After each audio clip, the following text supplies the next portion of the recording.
मैं डॉक्टर देवेंद्र कुमार मिश्र, सहायक professor, GLS college, Majhauliya, west Champaran, department of history. आज हम बच्चे शास्त्री प्रथम खंड के दिल्ली सल्तनत के पतन के कारणों पर आप लोगों से चर्चा करेंगे और यह बताएंगे कि दिल्ली की सल्तनत का पतन किन किन कारणों से हुआ। दिल्ली सल्तनत की स्थापना 1206 ईस्वी में कुतुबुद्दीन ऐबक के राज्याभिषेक के साथ हुई थी तथा उसका पतन पानीपत के युद्ध में बाबर के द्वारा इब्राहिम को परास्त किए जाने से 1526 ईस्वी में हुआ। क्यों हुआ? उत्थान और पतन प्रकृति के नियम है। जैसे जन्म और मृत्यु सत्य है, उसी तरह उत्थान और पतन ये जीवन के एक शाश्वत सत्य है। अनेक शक्तिशाली राज्यों का उत्थान एवं पतन प्रकृति के इस नियम की पुष्टि भी करता है। दिल्ली सल्तनत भी इसी का एक अपवाद नहीं था। दिल्ली सल्तनत के पतन के लिए कोई एक विशिष्ट कारण नहीं था, एक ही कारण नहीं था, अनेक कारण थे। संयुक्त रूप से उसके लिए उत्तरदायित्व थे। दिल्ली सल्तनत के पतन के लिए उत्तरदायी जो प्रमुख कारण थे, उन विषयों पर हम आप लोगों को कुछ प्रकाश डालते हैं। जैसे क्या था? निरंकुश शासक। दिल्ली सल्तनत के अधिकारी शासक अत्यंत ही निरंकुश एवं प्रतिक्रियावादी थे। राज्य में संपूर्ण शक्ति को अपने हाथों में केंद्रित करके एवं निरंकुशता पूर्वक शासन करते थे। वहाँ के शासक जो थे वो सारी शासन की शक्ति अपने हाथों में रखते थे और एक जगह जब शक्ति केंद्रित हो जाती थी तो वो काफ़ी निरंकुश हो जाते थे।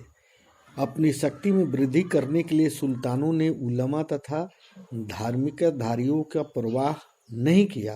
अपने विरुद्ध सिर उठाने वाले के प्रति सुल्तान अत्यंत कठोर और बर्बर नीति का पालन करते थे।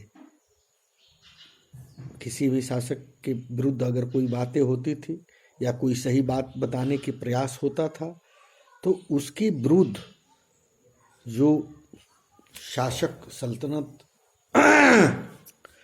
जो शासक थे वो निरंकुश हो जाते थे, कठोर से कठोर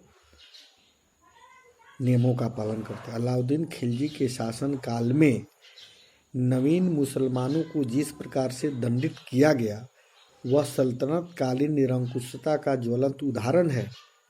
बर्नी ने लिखा है, इसका बदला लेने के लिए उसने हत्यारों की स्त्रियों को अपमानित करने तथा उसके साथ निर्लज्जता पूर्वक व्यवहार करने की आज्ञा दी। फिर उन्हें नीच लोगों को सौंप दिया गया जिससे वे वेश्याओं के रूप में उनका उपयोग कर सके। नारियों को नीच लोगों के हाथों में दे दिया जाता था, उसके बाद उसका उपयोग वेश्यावृत्ति के रूप में कराया जाता था। बच्चों को उसके माताओं के सिर पर रखकर टुकड़े टुकड़े काट दिए जाते थे। क्या किए जाते थे? जो छोटे बच्चे होते थे उनके माताओं की गोद में रखकर और तलवार से उसे टुकड़े टुकड़े काट दिए जाते थे। फिर उसके अत्याचार से दिल्ली के लोग चकित एवं भयभीत हो गए तथा प्रत्येक व्यक्ति को हृदय ढल उठा। इस प्रकार की निरंकुश नीतियों से आक्रोश बढ़ता गया जो अंततः दिल्ली सल्तनत के पतन का कारण बना। एक राजा के पास दूसरा कौन राजा होगा? उत्तराधिकारी का नियम का अभाव था। किस प्रकार के लोगों को उत्तराधिकारी बनाया जाएगा? उत्तराधिकारी का नियम का निश्चित नहीं होना भी सल्तनत शासक के पतन का एक कारण बना। किसी भी सुल्तान की मृत्यु के बाद राजगद्दी पर उसका बड़ा पुत्र ही बैठे यह आवश्यक नहीं था। अतः राजगद्दी पर अधिकार करने के लिए उसके पुत्रों में पहरेदारों में होड़ लगी रहती थी तथा परस्पर संघर्ष होता था, जिससे सल्तनत में शक्ति छीन होती थी। कोई ऐसा प्रावधान नहीं था कि सल्तनत जो सुल्तान है उसका बड़ा बेटा बनेगा या कौन सा बेटा बनेगा, जिसके कारण आपसी विवाद होता था। पद पर आने के लिए, सुल्तान बनने के लिए आपसी झगड़े होते थे। जो बड़े बड़े पदों पर लोग रहते थे वो भी चाहते थे कि हम सुल्तान बन जाए, जिससे यह हुआ कि धीरे धीरे उन लोगों की शक्ति का ह्रास होते चला गया। इल्तुतमिश, जलालुद्दीन खिलजी, गयासुद्दीन तुगलक और प्रांतीय सूबेदार थे, जिन्होंने उत्तराधिकार के नियमों न होने के कारण अनेक विद्रोह भी हुए। उस समय की जो दास प्रथा थी वो भी एक कारण था। सल्तनत काल में एक प्रमुख विशेषता दासों के द्वारा राजनीति में महत्वपूर्ण भाग लिया जाना था। दास लोग भी राजनीतिक में भाग लिया करते थे। गुलाम वंश के पतन के पश्चात भी गुलामों ने प्रशासन में महत्वपूर्ण भूमिका निभाई। उदाहरण के लिए मलिक काफूर एवं खुसरो का नाम लिया जा सकता है। ये गुलाम यद्यपि अत्यंत योग्य थे, किंतु इनमें स्वामी भक्ति का भावना नहीं के बराबर थी, जिसका अत्यंत दुष्परिणाम यह हुआ कि सुल्तानों को सहना पड़ा। मालिक काफूर खुसरो ने भी अपने अपने सुल्तानों की हत्या कर दी,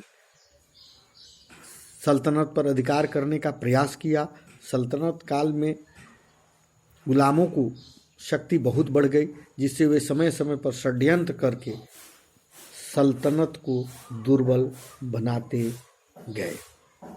विशाल साम्राज्य का होना भी एक था। सल्तनत काल में दिल्ली सल्तनत का अत्यंत विशाल होना भी इसके पतन का मुख्य कारण बना। अलाउद्दीन ने लगभग संपूर्ण भारत पर अधिकार कर लिया था, किंतु उसने दूरदर्शिता दिखाते हुए दक्षिण भारत पर अपना सीधा शासन स्थापित नहीं किया। इसके विपरीत तुगलक वंश के शासकों ने दक्षिण भारत पर अपना सीधा शासन स्थापित करने का प्रयास किया, जिसका दुष्परिणाम उसे झेलना पड़ा। दिल्ली में इतनी दूर सीधा शासन स्थापित नहीं किया जा सकता था। इस कारण भी मोहम्मद तुगलक ने राजधानी दौलताबाद बनाई थी, किंतु उसको यह योजना असफल हो गई। दक्षिण के राजाओं से प्रेरणा लेकर उत्तर के राज भी विद्रोह करने लगे, जिससे सल्तनत का विघटन होने लगा। दक्षिण इतनी दूर थी कि वहाँ से शासन करना असंभव था, और वहाँ की परिस्थिति को देखते देखते उत्तर भारत के लोग भी विरोध पर उतर गए। सैनिक व्यवस्था बहुत ही दुर्बल थी। सल्तनत कालीन सैन्य व्यवस्था में अनेक दुर्बलताएं थी। सैनिक व्यवस्था का सबसे प्रमुख दोष अस्थायी सेना का अभाव था। अस्थायी सेना का गठन नहीं हुआ था, संगठन मजबूत नहीं था, जिन कारणों सैनिक व्यवस्था का सबसे प्रमुख दोष अस्थायी सेना का अभाव रहा।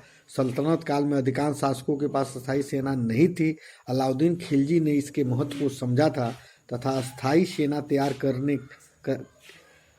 की थी। इसी कारण उसे अत्यधिक सफलता भी मिली थी, किंतु उसके उत्तराधिकारियों ने यह पुनः अस्थायी सेना को छिन्न भिन्न कर दिया। अस्थायी सेना के अभाव में सुल्तानों को अमीरों और प्रांतीय सूबेदारों पर निर्भर होना पड़ता था, जिसके कारण समय पर सैनिकों की उपलब्धता नहीं हो पाती थी और सुल्तान का प्रशासन पर जो शासन सत्ता थी वो धीरे धीरे ढीली होती गई। इसके अतिरिक्त सल्तनत कालीन सुल्तानों की सेना में अनेक जातियां ईरानी, तुर्की, अफगान के सैनिक थे, जिनमें परस्पर सहयोग का अभाव था। सुल्तान के सीधे नियंत्रण के रहने के कारण उनमें स्वामी भक्ति का भी अभाव रहता था। सुल्तान की सैनिक स्थिति सुदृढ़ नहीं हो पाती थी। जो लोग अमीर थे उन लोग की महत्वाकांक्षाएं भी इसके पतन में एक मुख्य कारण की भूमिका निभाई। दिल्ली सल्तनत के पतन का एक प्रमुख कारण अमीरों की बढ़ती हुई महत्वाकांक्षाएं थी। सल्तनत काल में अमीर अत्यंत शक्तिशाली थे। अपार धन संपत्ति और विशाल सेना के स्वामी होने के कारण वे स्वयं सुल्तान बनने का स्वप्न देखने लगे। यही कारण है कि कुतुब ऐबक से लेकर अंतिम सुल्तान इब्राहिम लोदी तक को अमीरों का सामना करना पड़ा। अमीरों की बढ़ती हुई शक्ति से सुल्तान के पद की प्रतिष्ठा का ह्रास हुआ। तुगलक वंश के शासकों की नीति निर्धारण स्वयं उसके पालन करने में अपनी विवेकहीनता का परिचय दिया, जिससे दिल्ली सल्तनत के पतन की गति को तीव्र कर दिया। मोहम्मद तुगलक ने अपनी योजनाओं से दिल्ली सल्तनत के पतन की गति को तीव्र कर दिया। मोहम्मद तुगलक ने अपनी योजनाओं से दिल्ली सल्तनत को आर्थिक एवं सैनिक दृष्टिकोण से जर्जर कर दिया। उनकी नीतियों से जनसाधारण में आक्रोश उत्पन्न हुआ। उसकी विफलताओं के कारण ही उसमें इस्लामी जगत में सबसे विद्वान मूर्ख कहा गया। मोहम्मद तुगलक ने राजधानी परिवर्तन को जिस प्रकार से कार्यान्वित किया उसकी अदुरुस्ता का परिणाम है। जो दिल्ली से दौलताबाद, दौलताबाद से दिल्ली, इन सब जो क्रियाकलाप सुल्तान द्वारा किया गया उसकी अदूरदर्शिता को दर्शाता है। इसी कारण पुल ने लिखा है कि दौलताबाद मोहम्मद तुगलक की शक्ति के दुरुपयोग का स्मारक था। मोहम्मद तुगलक का मुद्रा परिवर्तन का प्रयोग भी असफल रहा, जिसके गंभीर परिणाम हुए।